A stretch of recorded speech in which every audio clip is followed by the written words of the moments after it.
again, I was in public service. I have been in community life for a long period of time. I have a sense of outreaching to the community as well.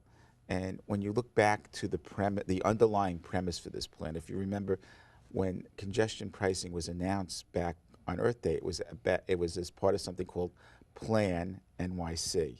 It was capital P L A and then capital NYC. They called it Plan NYC.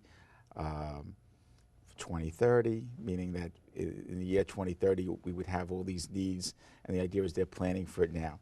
But the basic underlying premise of this plan was that New York City was going to grow in population by 1 million people.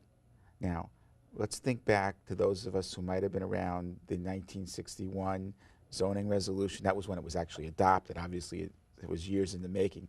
But the 1961 zoning resolution, which to some extent caused many of the problems that we experience in so many of our neighborhoods, it was premised on a New York City of 14 million people.